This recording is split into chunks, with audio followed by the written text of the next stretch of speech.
Okay, so you're saying we don't have free will? I don't think so. I think ultimately, if you consider the complexity of the human brain and how humans perceive reality and how they're always interpreting reality with sort of like a backdrop, a subconscious that is very subjective, that's relative to how I've experienced life since day one, that is prone to making lots of mistakes and misperceiving reality. Mm-hmm.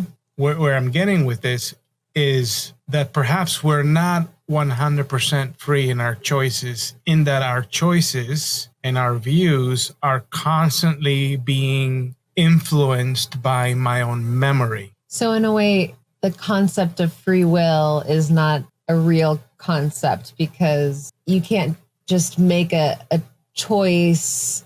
Your choices are based upon other information that's leading to your choice. Is that what you're saying? That's in my brain that perhaps I didn't necessarily put in, but I gained an understanding or a view of certain things in life based on where I grew up, for example. So let's say that you grew up in a part of the world that you were skeptical of cheese. You were suspect of cheese. Okay. Because in the region that you grew up in, people got sick, have been getting sick from eating certain cheeses, and it's just the culture is not like very friendly to cheese. And you carry that with you. Like you might move elsewhere in a different part of the world, like where cheese is fully embraced, but then that is part of you. You know, that if you end up embracing cheese eventually, you might, and this is purely hypothetical, but my point is your life experiences, your upbringing, all that we refer to when we say nature versus nurture, all that is going to play a role in your decision making. Right. And so with that, I would question how free we really are when we make a choice. Interesting. Yeah. I mean, where does that become significant? Well, many people become Christian because they grew up in a Christian context, grew up in America, right, where it's common. You've got churches all over the place. But if you grew up in a Muslim nation, you're more likely to embrace Islam versus Christianity because you grew up in that context where God was sort of painted to you a certain way, and you learn different concepts from your mom, from your parents. All that plays a role. So if we're going to judge a person for their decision to say follow a certain religion versus another, is it really fair? Right. And I think it's a cop-out of the gospel message to not be manipulative. It's like, oh, choose this or else you're going to go to hell. But, you know, it's your choice. You can decide. I'm not the one making the decision for you, so it's not in my hands. Just because you choose not to believe and therefore going to hell, I'm not the hell deliverer. You are the one who made that choice. It's like trying to shift the blame and explain why someone shouldn't not believe, if that makes sense. Yeah, and it's a real issue in theology.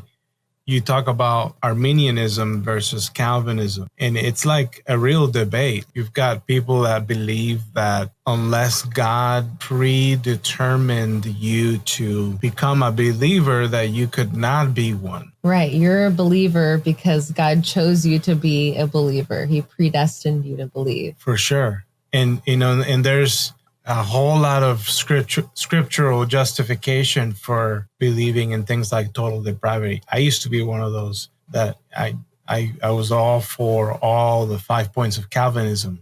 Which means what? Yeah. Well, like total depravity, is the view that we are completely and utterly lost and unable to see the gospel for what it is because of our sin and all that. And so outside of God's grace acting in a miraculous way on me, and unless that was predestined that it wouldn't happen, and you know, we're chosen to become believers. But you've got other Christians that don't see it that way, that completely embrace the opposite, which is that people make a free choice. and that the gospel has to be something that we choose to accept, to believe, rather than something that's sort of like implanted in us. Right. What's the difference between free will and making a choice? Like, you can just be making a choice. It doesn't have to be free will. It's more of a construct. Absolutely.